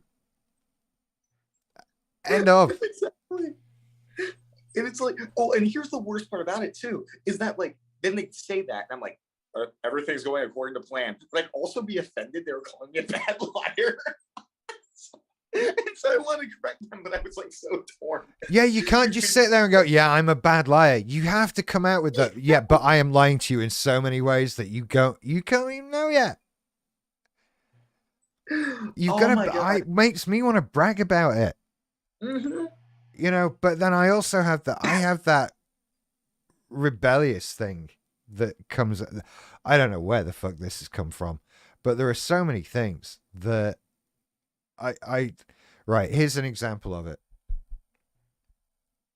We went in a shopping mall. There's a sign on a shop window saying, hey, our shop is inclusive and friendly, come on in. And it made me want to go in and just be a complete dick to somebody at random. You, come here. I need to show you how that sign's wrong. And there was another one that was like a fucking milk carton. A milk carton that I had that was bragging about how environmentally sound the packaging was. And I'm stood there washing the dishes, looking at this milk carton on the side thinking, I could just leave the fridge door open. I'll just leave it in the fridge with the fridge door open and fuck up the planet that way. It's like, what? You're arguing with a milk carton, Rich. You've been upset by a milk carton. See, I never got to like that point of just because something is fitting something, I want to disagree with it quite. But like, I completely get the urge, basically. Oh, it's so fucking funny. Oh my God. It's every time I drive past a sign that says, welcome to our town, please drive safely. My foot goes down to the floor. So I'm not going to do that. You've asked me to. Like, what the, you know, that's not right. Yeah, I get it though. Like, you aren't telling me what to do, sign. You're a sign, not a cop. Fuck. Yeah. Like, I remember, what is it? There was a funny thing. Like when I would go to drill back when I was in the Army, there'd be like this sign that was like, oh, this is a, what was it? This is a highly monitored area. Like, no, like there's no speeding allowed or something like that. I forget what the wording was exactly. And then they had a sign that was like days since the last crash or something like that. And I'm like, well, fuck you. Like you aren't, everyone fucking speeds. You're an asshole. Yeah. I argue with so many signs. We occasionally have, these aren't like a common road sign in this country, but you get them very occasionally where you'll see a sign that like so many deaths on this road in such and such a time. Like there have been 20 people killed on this road in the last year. Slow down. And I can't drive past one of those without starting to do maths to work out, right, I don't believe your claim. How many people over how long? Right, 100 over 2 years. Well, that works out at this many a month. And this, like, no, you bullshit. I'm speeding up. And then, like, there was one that was, like, really funny. And it was like, oh, this many deaths from drunk driving in the past year. And it was like 100 something people. And I'm like, it's that low? Really? Yeah. I mean, to be fair, that whole sign thing was started for me by one that was blatantly a lie. I actually did the maths on it. It was like, come on, that's 7 people a week killed on this road. If that sign was true, this road would be like a famous road on the news. Yeah. People would be like, oh, you're not going on that, are you? Someone's killed every day on that road. And it's just this little 2-mile stretch in Wales. Like 100 people have died. No, they haven't, have they? They haven't. Oh, so if you're gonna bullshit me, I'm not gonna do your thing. That's how it goes. That's That's fucking fun. I'm like now. Holy shit! I'm thinking about James's question again, like about the ways I've manipulated people over the years, and now I'm having a hard time differentiating what felt like manipulation and what was. Does that make sense? Yeah, absolutely. Because fucking everything feels like manipulation. Right. I don't know, because like there's like there are definitely times when I have been manipulative, but wasn't thinking consciously about being manipulative. Right. And I guess I liken that more to, that's the tantruming child. That's the, the crying child that isn't thinking I must manipulate you, but it's I want this thing, or Yeah. I don't want to go to bed, or whatever. And I've probably done that more than anything else.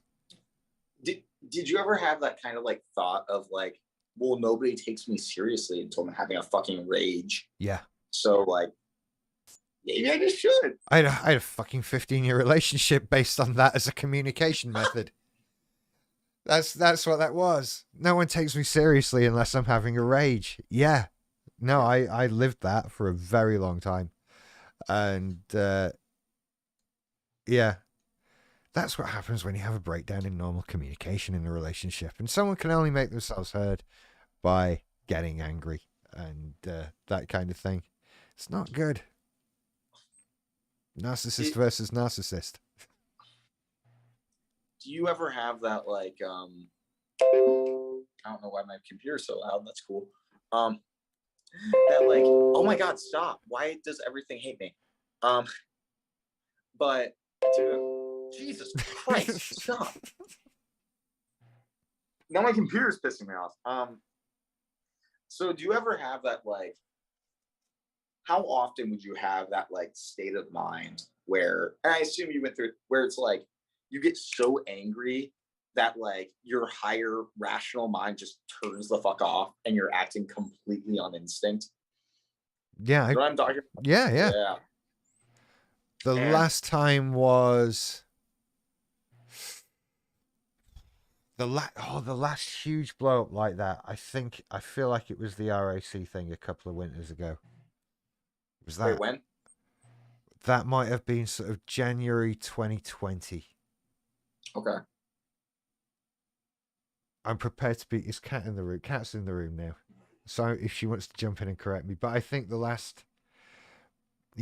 was the last time when my car broke and they wouldn't come out and fix it immediately, and I spent 3 days on that.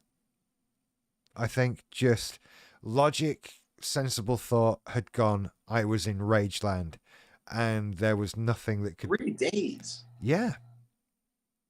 Things were gone for a couple of days.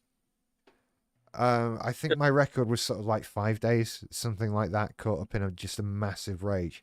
And these could go on for, I wouldn't sleep, I wouldn't eat, I would just be focused on this thing. And so I think the last big blow up I had was sort of 48 to 72 hours of awake, pacing, shouting, so many things. Because I wouldn't want to calm down. If I stop and calm down and take a breath and sleep, I might wake up rational in the morning, and I don't want to be. And so I wouldn't, and I would stay up and Caitlin said yes, his rage just lasts that long. Yeah, they do. Can we get Caitlin on the stream at some point? I would love to ask her questions. We will. We'll get her on at some point. Be hilarious. Oh, that's definitely going to happen now. But yeah, it's been a while. And because, God, you're doing it. Because 5 days, you're doing it. Yeah, after that long. Yeah. Mm-hmm. And I don't know, I refuse to get that angry at anything now. And especially stupid things like that incident was, and most of them are. If there's something worth getting that upset about, someone did something to Paisley or fuck knows what, But because for me it was always the like, because for me there's like 2 phases of my rage, and then there's the first one, which is like I am completely blind to it. Feels like I'm fucking watching myself in a fucking movie, just yelling at people and shit like that. And then there's the after rage, which is like I'm still fucking pissed off and I can't sleep because I'm thinking about how much I hate that person and how I would want to, like, I'm fantasizing about how they would talk to me so I could lash back, basically. I spent so much time in my bed thinking, like, if I see this person, I'm going to call, I don't want to say what I would actually say to them because it's a lot, but I think you know what I mean. It's like just fantasizing about how I can get my perceived revenge. Oh yeah, and you rehearse the rage, the thing you're gonna shout. I have so many imaginary arguments in my head over things that haven't happened and that sort of thing. I've been Even doing. people you're cool with. It's you remember something they did like a long time ago that you took offense to that you are not over yet. Yeah. And then you're like, I was getting wound up earlier tonight about an argument with my ex that hasn't happened. Something we haven't fallen out about, an argument we've not had. And I've had that argument in my head over and over and over again. Yeah. And it's, God, it's fucking soul destroying. It's tiring. I would rather just limit my stress to things that are actually happening or have happened rather than are imaginary. And that's the issue, is that like, oh my God, that's why I hate rage. Why I hate like anger nowadays is that I'm like literally there's sometimes I'll have a rage and the next day I'm out of commission the rest of the day. I'm just exhausted and I'm like, I can't fucking do anything because I'm just dealing with one, the shame of it, if somebody else saw it, then two, the fact that it like rage is an exhausting emotion. It's so tiring. It's a physical exertion, and it's yeah. I just collapse after Would it you happens. mind if Caitlin is, I imagine she's still here, if I asked her a question, because I'm so curious. Ask away. Because I literally have streams that I have like my friends and stuff on, because I think it'd be interesting if people have an outside perspective. Yeah. And so I'm really curious about their outside perspective. Because how long have you known her? God, what are we on now? 2.5, nearly 3 years. 3 years. So when were you diagnosed? So I arrived at BPD MPD in sort of, let's see, so the timeline was therapy started April 2019. I twigged on the BPD and MPD sort of September, October. Yeah. And then Caitlin and I met in the June 2020, July. Okay. Ish. Yep. Because my first question would have been like, because did she know about it like right off the bat, more or less? Yeah. Okay. Because I was about to be like, oh, did you think he had something like crazy about him, more or less? No, it was. I was always clear about it. Okay, fair. Respect, by the way. Well, and at that point, it was like I'm in therapy for it, and you're kind of choosing like I could try and hide this, but I know I can't fucking hide this. There's just no way, right? I did for years. Even if I have to explain where I'm going every Tuesday afternoon. And why you can't call me from 1:30 to 3 p.m. every Tuesday, because I'm in group. Why I'm in such a bad mood, and all that stuff. And I was. What made me more comfortable in doing it was I was already well into therapy. I wasn't saying I have these problems, we're just going to have to deal with it. It's like I have these problems. I've been in therapy for a year. There's a long way to go, but look at the progress I made, etc., etc. And it was, I don't know, it wasn't too worrying a thing. And I also think at that point, I hadn't understood fully how badly it was viewed by other people. I perhaps wasn't as worried about it as I should have been.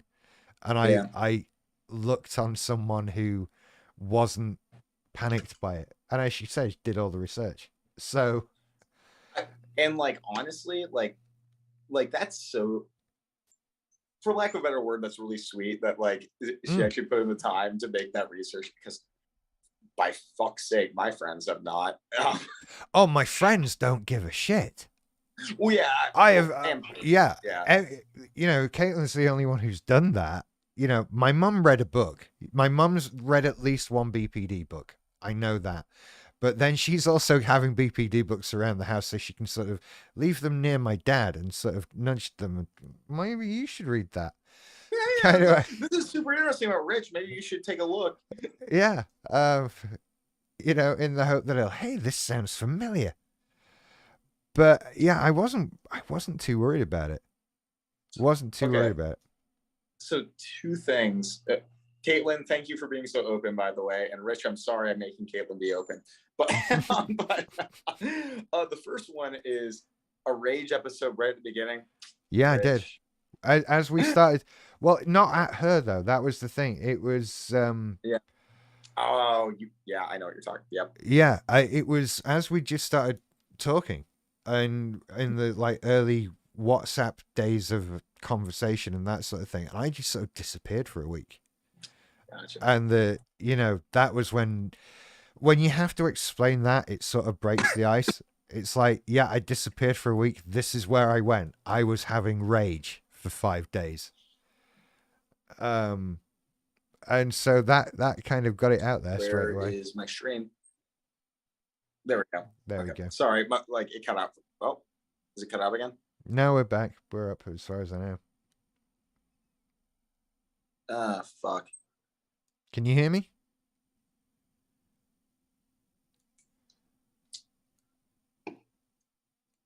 Technical problems.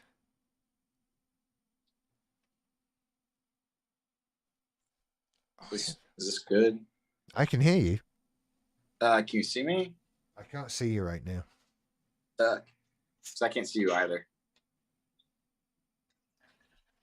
I don't know what to. Oh, there we go. There we go. Okay, I see you now. Okay, cool. But yeah. Anyways, the question I had for Caitlin though. Oh, Caitlin, do you think he is more predominantly MPD or BPD? I'm fascinated by that. I think I know what she's going to say on that. In between, how does alcohol affect my behavior? I don't really drink. I'm usually a happy drunk more often than not. Depends on the context, but I only generally drink in sort of happy social context anyway. Otherwise, a happy drunk until you're not, right? Yeah. I mean, I just don't drink at home. It's a social event, or I just don't drink. So it's one of those. I think it's the BPD that is dominant most of the time. That like based on interacting with you and your videos and stuff. Oh, Caitlin is saying something. Yeah, right now no, she's right though. Again, does he fluctuate between being more predominantly one or the other? And you can answer that too, Rich. Yeah, I do. I really do, and it depends what's going on and how I'm reacting to it, and especially sort of post therapy. BPD is quietened down a hell of a lot more than the MPD has. Like, I can go through, like we did with that test last night. If I did that same thing with a BPD thing, I'm going to come out with barely anything. Yeah. Because all of that is so much quieter now. And then, yeah, but the MPD is still very much there. You told me before that you used to get obnoxious when drinking a lot. Thank you, honey. Yeah. See, I wish so. My girlfriend is happily obnoxious, and I really wish she was comfortable talking in the chat because I think this would be hilarious. They can be talking shit about us in the chat. Yeah, it's yeah, it does move back and forth. It really does. So it is predominantly MPD at the moment. And because that's a happier one to live in, because I don't want to live in BPD. That's just fucking depressing. As I always say that like BPD is normal. I mean, MPD is usually a just BPD with a grandiose shell. Mm-hmm. And it's like we got a little bit more defenses going on, and it's a good time sometimes. Yeah. Yes, the BPD gave him empathy, and now that's acquired, he is happy to develop it. Rich, come on, what are you doing, man? Yeah, it's this has always been my problem, is having too much empathy to be full on into massive narcissism. And that's the BPD saving me from the narcissism. Well, that'll come up in another main channel video, I think. I'm very. First of all, Caitlin, I'm loving you right now. I love this. This is interesting and hilarious. but I'm not Rich, not in that way, dude. Like, there was a question I had though. What was it? Oh, no, I can't ask that one. Oh. Right, you've Well, done that thing. Have you done the thing where you're like, no, I can't ask that. So I will sit here and go, no, go on. Ask it. It's fine. okay, so that was the thing at first, and then I was like, okay, no, I actually can't say that. All right, okay. There's a mix right now. Because I was going to say what, yeah, okay, maybe I am doing it. Oh, fuck, I'm not a good person. Right, I tell you, ask away, and if it's something that I'm uncomfortable answering, then okay, then I'll shut it say down. that. Yeah. And Caitlin, we're relying on you. Do not answer if Rich says no. Because I was going to ask what like trait that's pathological has been most obvious and most destructive.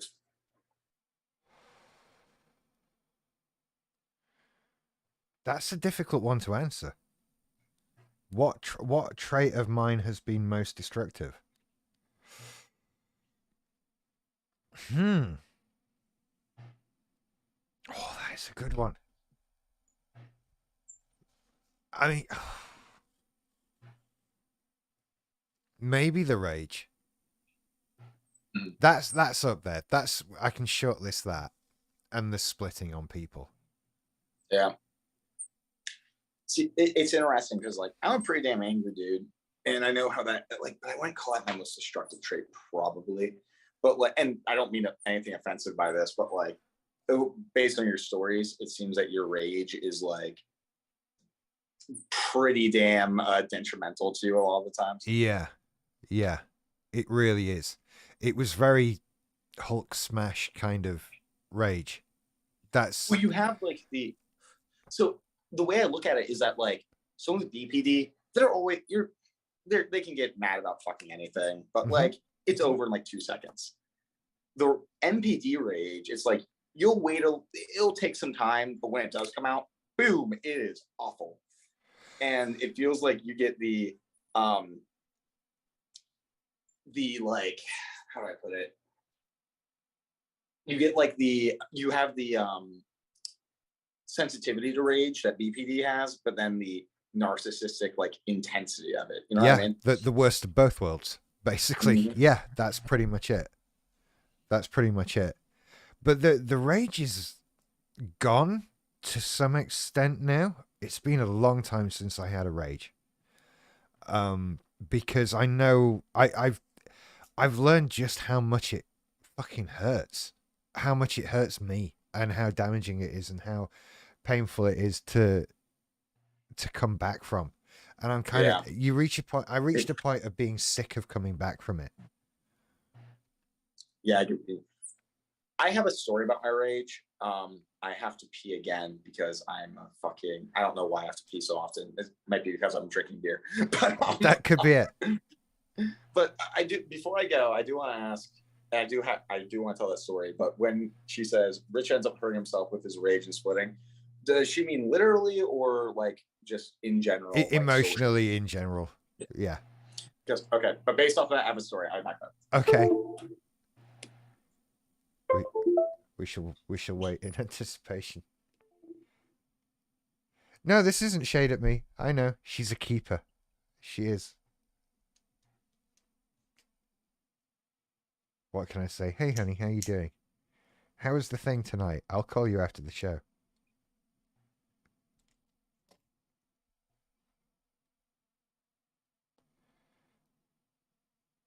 I broke the seal.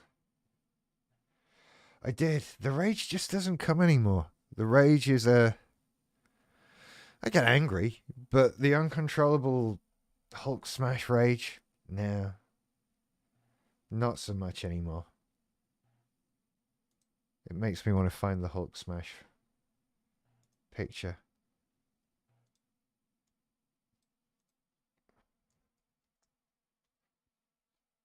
Google image search is rubbish.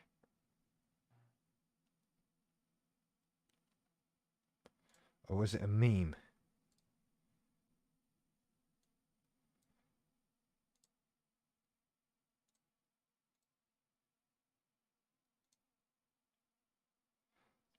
I won't go much longer. Oh, there it is.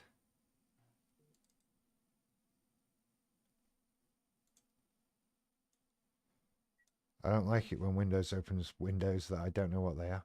Now I've lost the fucking picture.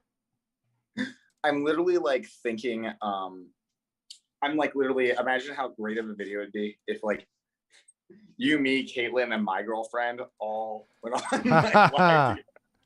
We could ask each other's girlfriends questions, humiliate each other. It's either a great idea or terrifying.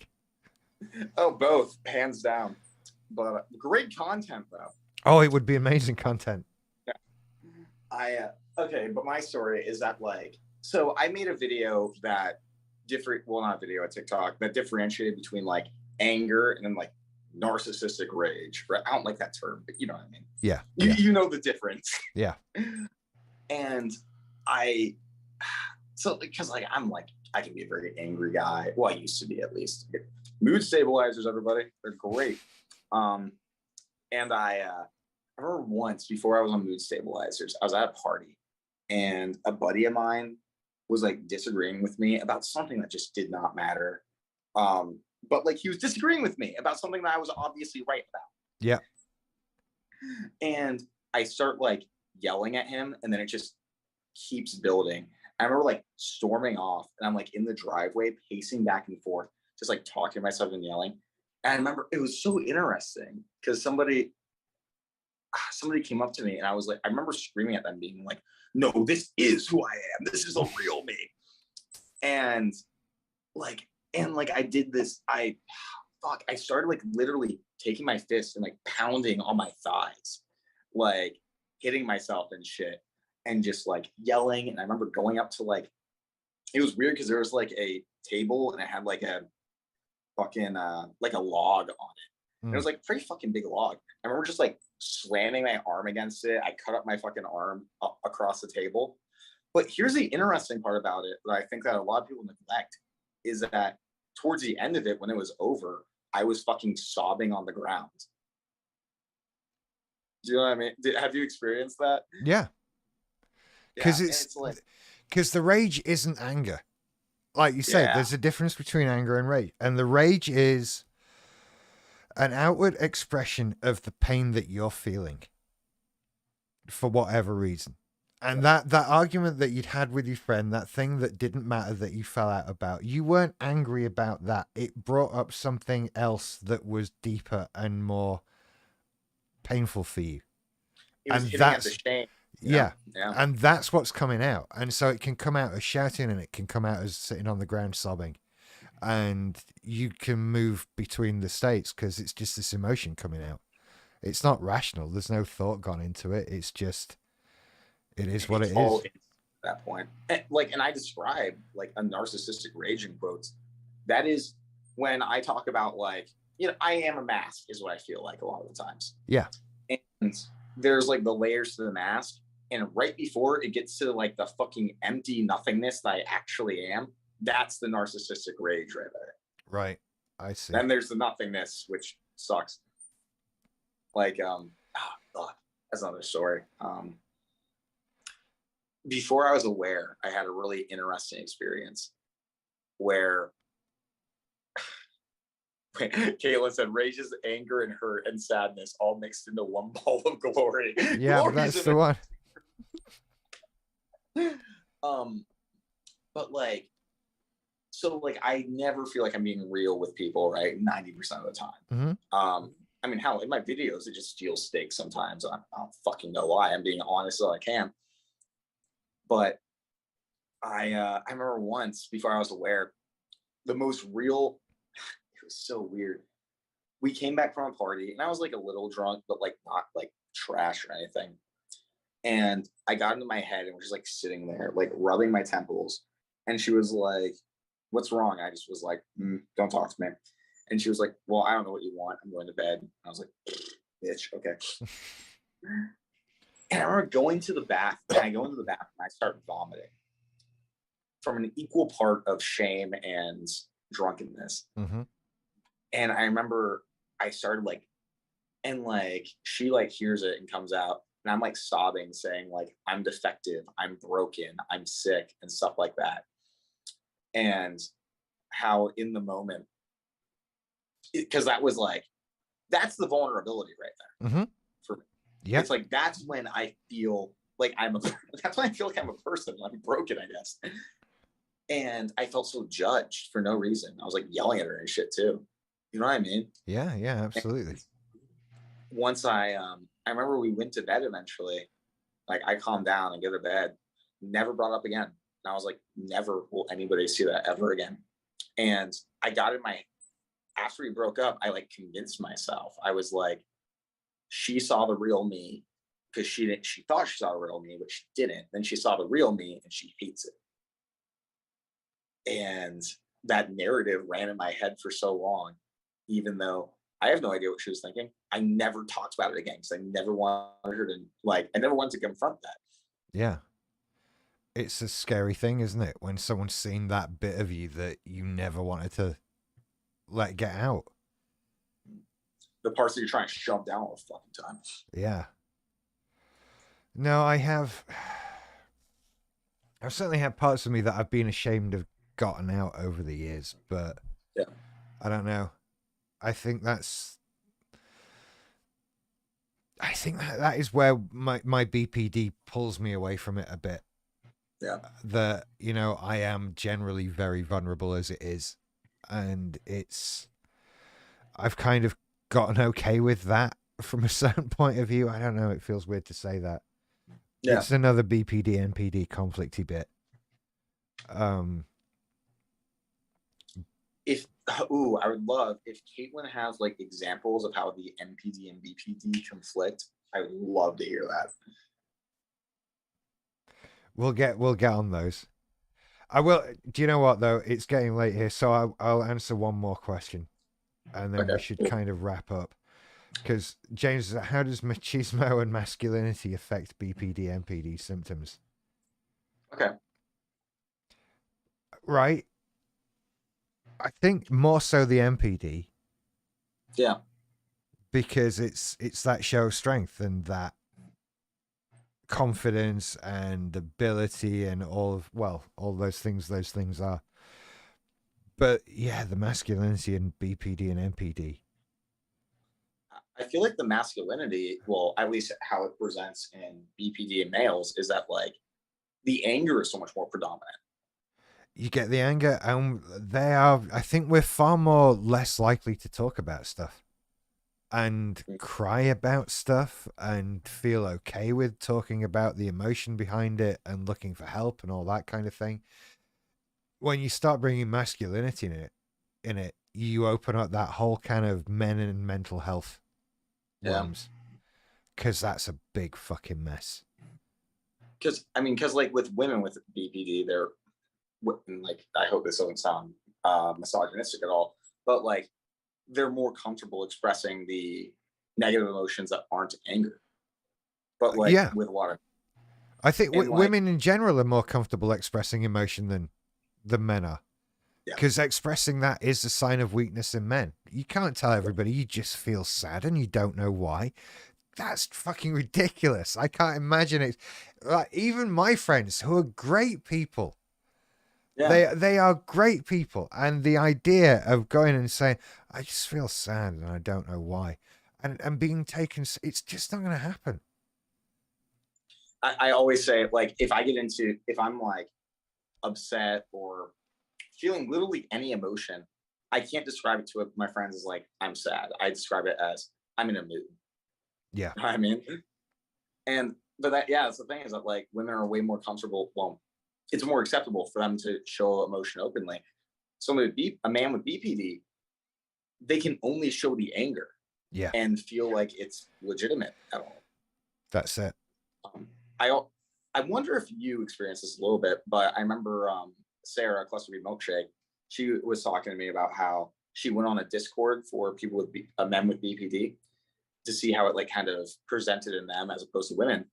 And like some of them were like, I feel less of a man because I have a disorder that is associated with women. Yeah. I can see that. I've never associated BPD with women, but that's just me. I of course some people will. Am I right in thinking that many more women are diagnosed than men, or is it the other way around? Well, because wait, like it's like for NPD and BPD, it's both like a 75-75 split from like men with MP. It's with NPD, it's like 75% of them are men. Right. With BPD, it's like 75% are women. And it's really hard for me to tell whether that's a bias clinically or a bias in terms of like actual, a genetic predisposition and stuff like Mm-hmm. that. Because Kirk Honda, he's a really good he's like a professional who talks all about personality disorders, and he's mentioned about how he would present a case study, right? Yeah. And it would be the exact same symptoms, and he would go to a conference and be like, "Oh, these are the symptoms." And it's a dude. What does he have? They'd be like, "Oh, NPD, hands down." And then he'd go to another conference, say, "Oh, this is a woman that has this." They'd be like, "Oh, BPD." And so it's like, is it bias or is it actually a thing? Who knows? It's probably a combination of both. Yeah. Being honest. Yeah. You can see why they're so reluctant to outright diagnose somebody. You know, because if that can happen between conferences, then you could diagnose someone and then have a colleague look at notes and go, "No, it's this," and then have another colleague look and go, "Actually, you're both wrong. It's this other thing." And no wonder they don't want to write anything down. I can't blame them for that. If they just wrote, "Richard is here because his doctor said he had depression," then they're all happy. They don't have to. No one can argue or fall out about that. That's it. Yeah. Right. Yeah. Awesome.